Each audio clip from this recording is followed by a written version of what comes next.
नमस्कार दोस्तों, हमारे यूट्यूब चैनल द बैंक बेचर्स एजुकेशन में आप सभी का हार्दिक स्वागत है। आप लोग नए हैं तो चैनल को शेयर, सब्सक्राइब और बेल आइकन को दबाना न भूलें। दोस्तों तो चलिए हम लोग स्टार्ट करते हैं। साइंस के वन लाइनर क्वेश्चन फॉर सभी कॉम्पिटिटिव एग्ज़ाम के लिए। तो दोस्तों हम स्टार्ट करते हैं। फर्स्ट क्वेश्चन है हमारा, अगर अगर किससे प्राप्त होता है? तो अगर अगर शैवाल से प्राप्त होता है दोस्तों, इसको आप लोग याद रखिएगा। नेक्स्ट क्वेश्चन पे चलते हैं दोस्तों हम लोग। ये जोला क्या है? ये जोला एक हमारा जलीय फर्न होता है दोस्तों, इसको आप लोग याद रखिएगा। नेक्स्ट क्वेश्चन पे चलते हैं दोस्तों। सबसे अधिक क्रोमोसोम पाया जाता है? तो दोस्तों सबसे अधिक क्रोमोसोम हमारा टेरिडोफाइट्स में पाया जाता है। नेक्स्ट क्वेश्चन पे चलते हैं दोस्तों हम लोग। जीवित जीवाश्म कौन है?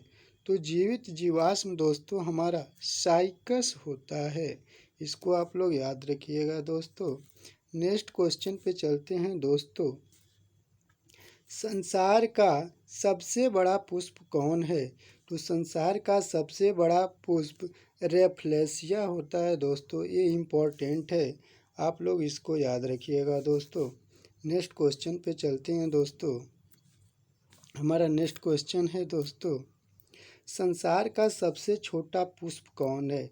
तो संसार का सबसे छोटा पुष्प उल्फिया होता है दोस्तों, इसको आप लोग याद रखिएगा। नेक्स्ट क्वेश्चन पे चलते हैं। पौधे के किस भाग से काफ़ी प्राप्त होता है? तो पौधे के किस भाग से काफ़ी प्राप्त होता है दोस्तों? तो ये हमारे बीज से प्राप्त होता है दोस्तों। इंग्लिश में इसको हम लोग सीड भी बोलते हैं, आप लोग याद रखिएगा दोस्तों। नेक्स्ट क्वेश्चन पे चलते हैं। लौंग होता है? तो लौंग दोस्तों एक शुष्क पुष्प कलिका होता है दोस्तों, इसको आप लोग याद रखिएगा। नेक्स्ट क्वेश्चन पे चलते हैं। रेस्परिन नामक औषधि किससे प्राप्त होती है? तो दोस्तों ये राउल्फिया सर्पेटाइन से प्राप्त होती है दोस्तों, तो इसको आप लोग याद रखिएगा। नेक्स्ट क्वेश्चन पे चलते हैं। कुनैन किससे प्राप्त होता है?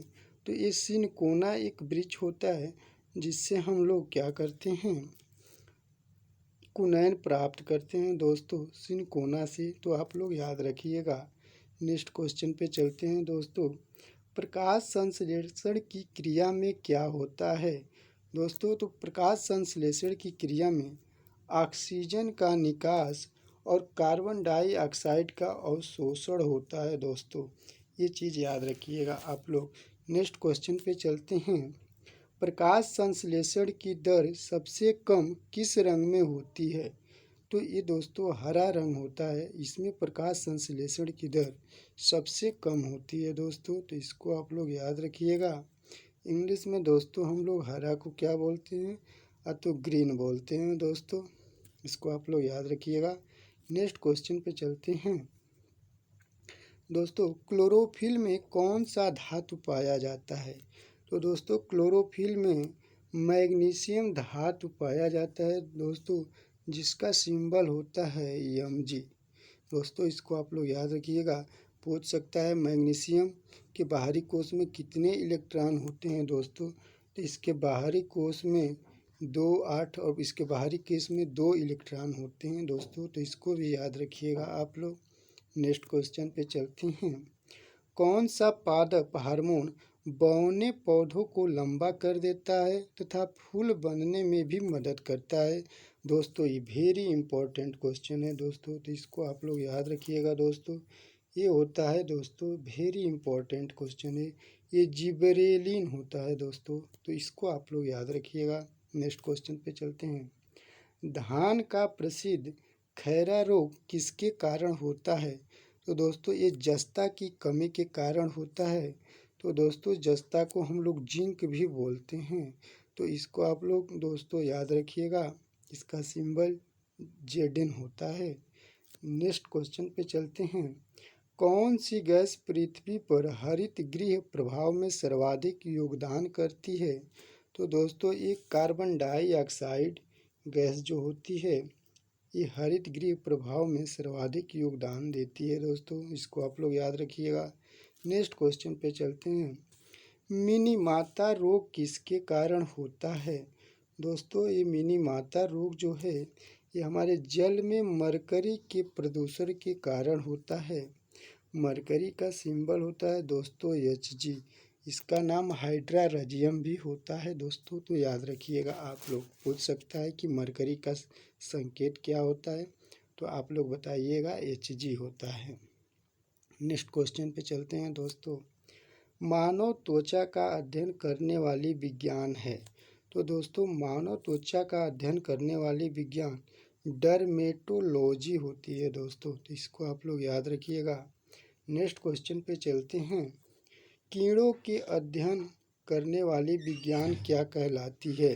तो कीड़ों के अध्ययन करने वाली विज्ञान हमारा एंटोमोलॉजी कहलाती है दोस्तों, ये भी इम्पोर्टेंट है, इसको याद रखिएगा आप लोग। नेक्स्ट क्वेश्चन पे चलते हैं। मधुमक्खियों का पालन कहलाता है। तो दोस्तों मधुमक्खियों का पालन हमारा एपीकल्चर कहलाता है दोस्तों, तो आप लोग इसको भी याद रखिएगा। नेक्स्ट क्वेश्चन पे चलते हैं। उत्परिवर्तन मेटालेशन के सिद्धांत के जन्मदाता कौन हैं? तो दोस्तों ह्यूगो डी ब्रिज ये इसके क्या हैं? जन्मदाता हैं। तो दोस्तों ये भी इम्पोर्टेंट है, इसको भी आप लोग याद रखिएगा। नेक्स्ट क्वेश्चन पे चलते हैं। हरा प्रोटोजोआ के नाम से जाना जाता है। तो दोस्तों यूग्लिना को हम लोग हरा प्रोटोजोआ के नाम से जानते हैं।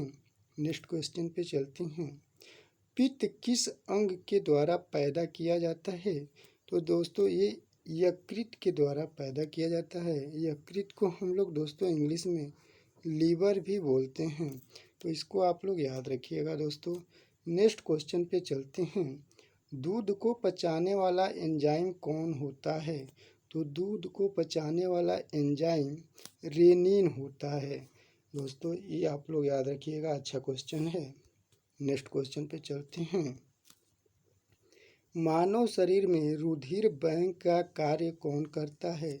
तो दोस्तों ये तिल्ली जो होती है हमारे मानव शरीर में रुधिर बैंक का कार्य करती है।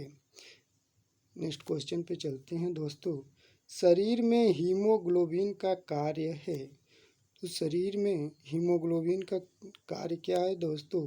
ऑक्सीजन का परिवहन करना, ये शरीर में हीमोग्लोबिन का कार्य होता है। नेक्स्ट क्वेश्चन पे चलते हैं। हीमोग्लोबिन में क्या होता है?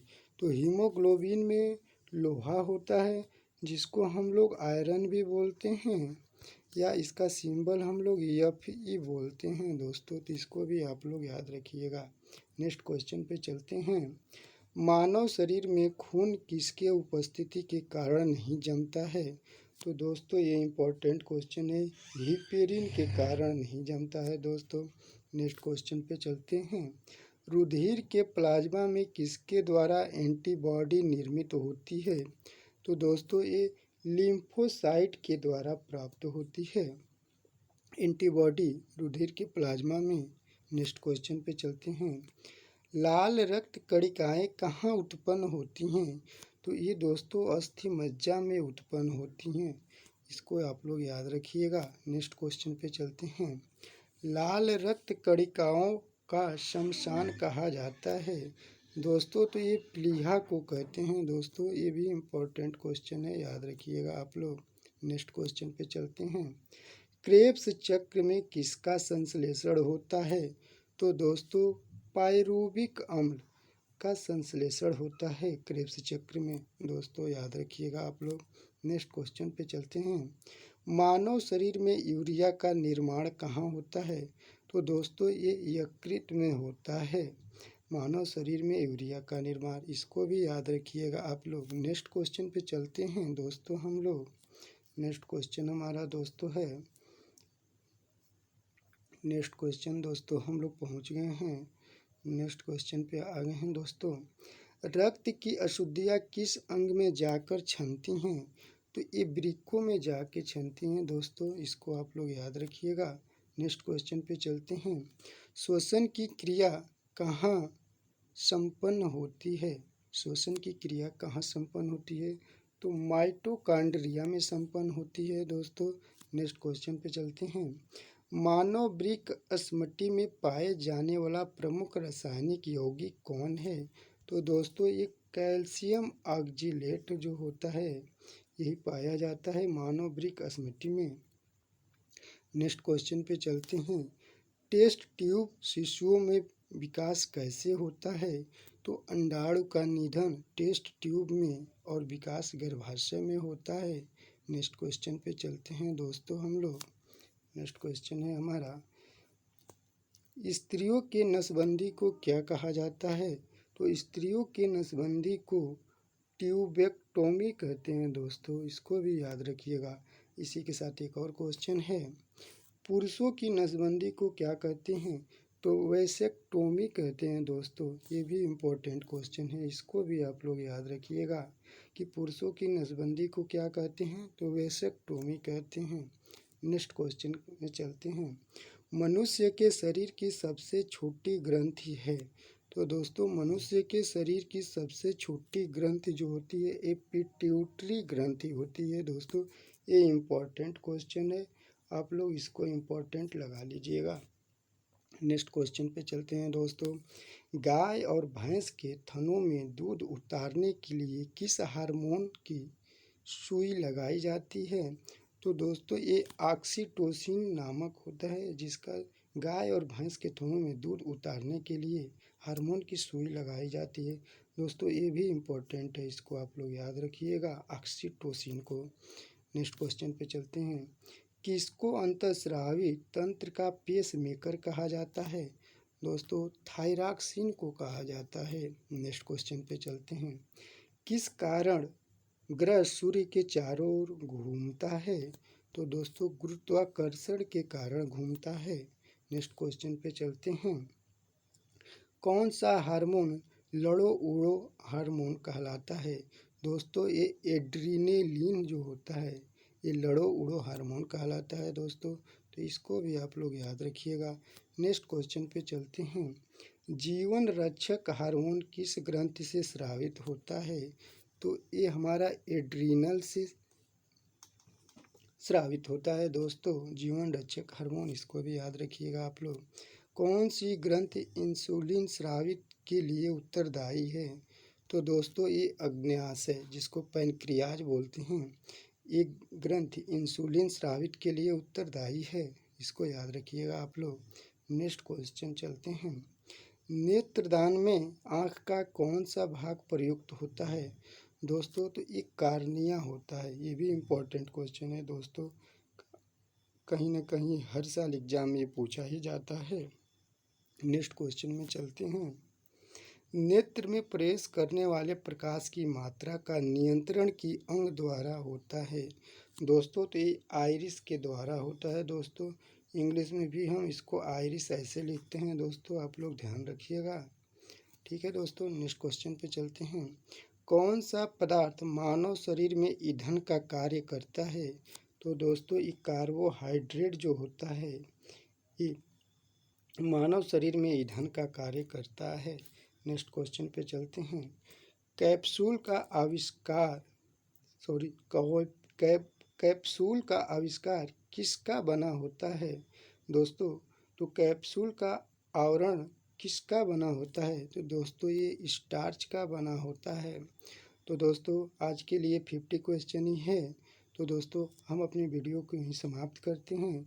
अगर वीडियो अच्छा लगा हो आप लोगों को तो लाइक शेयर और सब्सक्राइब करना ना भूलें। तो दोस्तों इसी के साथ हम अपनी वाणी को विराम देते हैं दोस्तों। Thank you.